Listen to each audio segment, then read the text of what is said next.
हरे कृष्णा, राधे राधे। कैसे हैं आप सब लोग। आप सभी का स्वागत है आपका अपने चैनल कृष्णा प्यारी सखा में।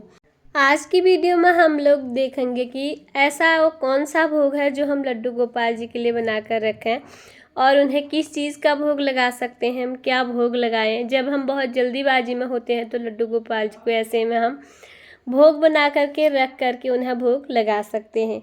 तो यही वीडियो मैं आप लोगों के साथ शेयर करने वाली हूँ, बने रहे वीडियो के एंड तक। तो लड्डू गोपाल जी के लिए भोग हम बना रहे हैं। भोग के लिए मैंने लिया है 2 कटोरी आटा और आधी कटोरी से कम सूजी। ये हमने आटे में सूजी मिला ली है और इस आटे से मैं बना रही हूँ अपने लड्डू गोपाल जी के लिए आटे के बिस्किट बोल सकते हैं आप उसे, और आटे के बिस्किट और आटे के ठेकुआ जिसे बोला जाता है, और हमारे यहाँ तो इसे खजूर भी बोला जाता है। 2 चम्मच इसमें डाल दूंगी मैं घी डाल करके अच्छे से सारा आटा को मैं मिक्स कर लूँगी। इसमें मैं डालूँगी साबुत चीनी। अगर आप बनाना चाहते हैं तो इसमें पिसी हुई चीनी या फिर बूरा भी डाल सकते हैं। मैंने यहाँ पर साबुत चीनी डाली है और आप चाहे तो इस आटे को दूध में भी लगा सकते हैं, पानी में भी लगा सकते हैं। थोड़े से गुनगुना मैंने दूध ले लिया है। मैं इस आटे को थोड़े से दूध में या फिर थोड़े से पानी में लगा के रख दूंगी।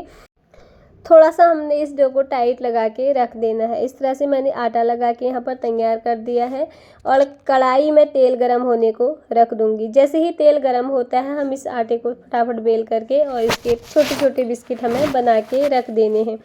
साबुत चीनी मैंने इसलिए इसमें डाल रखी है। साबुत चीनी से जो इसका स्वाद होता है वो कुछ बिस्किट की तरह ही आता है और खाने में भी बिस्किट की तरह ही लगते हैं। तो यहाँ पर मैंने आटे को जिस प्रकार से रोटी बेलते हैं उसी प्रकार से बेल ली थी और इसके छोटे छोटे टुकड़ों में इसको कट कर लूँगी चाकू की सहायता से।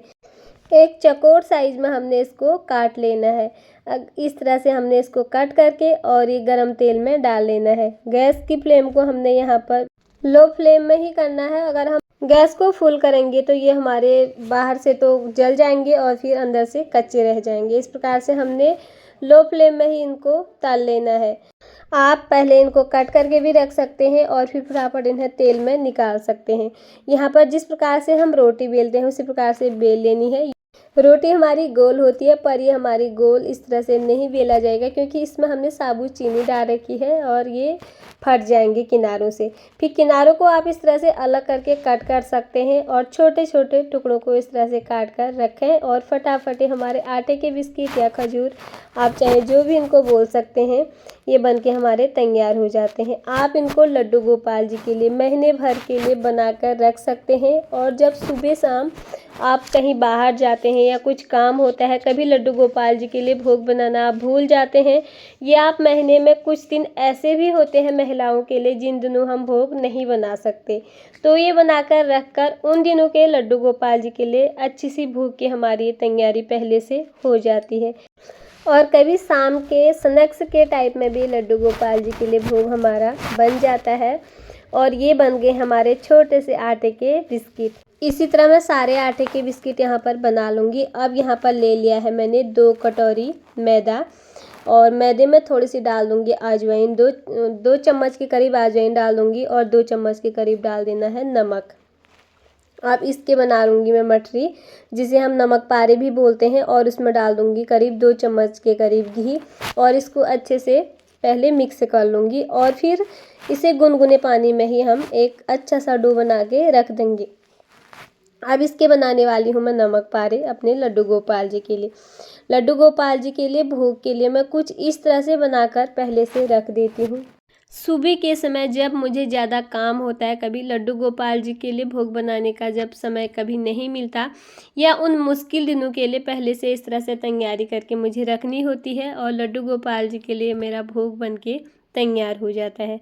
अब सर्दियों का मौसम है, इस प्रकार का तला भुना तो हम सब लोग खाते ही हैं और लड्डू गोपाल जी को भी हम इसी तरह का तला भुना ही खिलाएंगे। सर्दियों का मौसम है तो अब हम लड्डू भी बनाएंगे, कभी बेसन के लड्डू, सूजी के लड्डू, आटे के लड्डू और ड्राई फ्रूटों के लड्डू भी मैं इस तरह से बनाकर लड्डू गोपाल जी के लिए रखूँगी। आज मैं ये दोनों चीज़ें ही लड्डू गोपाल जी के लिए भोग के लिए बना रही हूँ और उनके लिए भोग मेरा करीब ये 15-20 दिन आराम से चलेगा। और सर्दी का मौसम है, इस मौसम में ख़राब होने का डर भी नहीं रहता है। तो यहाँ पर तेल गरम हो गया था और उसी तेल में पहले मैंने बनाए थे बिस्किट और इसी तेल में बना रही हूँ नमक पारे। बिस्किट बन के मेरे तैयार हो गए हैं। अभी आप लोगों के साथ आगे वीडियो में शेयर करूँगी कि मैं कैसे रखती हूँ लड्डू गोपाल जी के लिए बना करके। तो इस तरह से इन्हें भी मैं सारी मठरी तल लूँगी फटाफट। इन्हें भी हमने लो फ्लेम में ही तलना है। अगर हम गैस को फुल करेंगे तो ये हमारे सारे जल्दी से जल जाते हैं और अंदर से थोड़े से ये कच्चे रहेंगे, इसलिए इन्हें भी हम लो फ्लेम में ही सारी मठरियों को इस तरह आराम से निकाल लेंगे और हमारी मठरी बनके भी लड्डू गोपाल जी के लिए तैयार हो जाएंगे। तो मैं इस प्रकार से सर्दियों के मौसम में आप लोग भी, अगर आपके घर पे भी लड्डू गोपाल जी हैं तो आराम से भोग बनाकर आप रख सकते हैं। और कभी भी जब आपको समय ना हो तो लड्डू गोपाल जी को आप इस चीज़ का भोग लगा सकते हैं। अब यहाँ पर ले ली है मैंने कुछ ड्राई फ्रूट। आप चाहे तो ड्राई फ्रूटों में बादाम, काजू, अखरोट, किशमिश कुछ भी ले सकते हैं, जो भी ड्राई फ्रूट आपके पास उपलब्ध हो, और उन्हें एक कंटेनर में भर के, साफ कंटेनर में भर के रखें। लड्डू गोपाल जी को सुबह शाम इस चीज़ का भी भोग आप लोग लगा सकते हैं। यहाँ पर मैंने ले लिया है भुने हुए चने, जो हमें मार्केट में आराम से मिल जाते हैं, पैकेट में आते हैं। इस तरह से इनको भी एक डब्बे में भर के आप रख सकते हैं। ये है मेरे आटे के बिस्किट, इसे हमारे यहाँ खजूर भी बोला जाता है और ये बहुत मीठे होते हैं। इस तरह से आप बना करके ज़रूर देखिएगा, इसमें चीनी साबुत डाल के। ये हमारे किसी बिस्किट से कम नहीं होते हैं। तो ये हैं मठरी, जिसे नमक पारे, और ये मेरे लड्डू गोपाल जी का करीब 1 महीने का भोग बनके तैयार हो गया है, सुबह और शाम का। अब ये नहीं कि मैंने लड्डू गोपाल जी के लिए भोग के लिए बना के रख दिया है तो मैं उन्हें अब अन्न का भोग नहीं लगाऊंगी।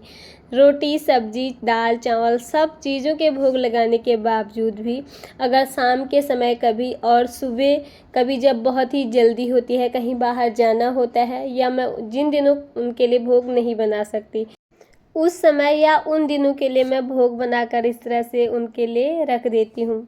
तो यहाँ पर अन्न के भोग तो हमें लगाना ही लगाना है। इसके अलावा जब कभी उन्हें स्नैक्स या कुछ हमें अलग सा कुछ देना हो तो हम इस चीज़ का भोग लड्डू गोपाल जी को लगा लेते हैं। इसके अलावा आप रामदाना ले सकते हैं, बाजार की मिश्री मिलती है वो ले सकते हैं। ये सब भोग बनाकर उनको अच्छे से साफ कंटेनर में भर के रखें, और जब भी हमें लगे कि हमारे लड्डू गोपाल जी को भूख लगी है, कुछ खाने का मन कर रहा है, तो उन्हें भोग आप दे सकते हैं। इस तरह से मिश्री, रामदाना और ये भुने हुए चने आप बाजार से, मार्केट से, बाहर से लाकर भी लड्डू गोपाल जी को भोग लगा सकते हैं, घर में भी बना सकते हैं। तो दोस्तों यही थी मेरी आज की वीडियो। कैसी लगी आप लोगों को? लड्डू गोपाल जी के लिए हम भोग कैसे बनाएं, क्या भोग बनाकर उनके लिए रखें और उन्हें किस समय कौन सा भोग दें? अगर आप लोगों के लिए ये वीडियो थोड़ी बहुत भी यूजफुल हुई हो, आपको वीडियो पसंद आई हो, तो प्लीज़ वीडियो को लाइक, चैनल में पहली बार आए हैं तो चैनल को सब्सक्राइब जरूर करिएगा। फिर मिलती हूँ आप लोगों से किसी और वीडियो में। तब तक के लिए आप सभी को हरे कृष्णा, राधे राधे।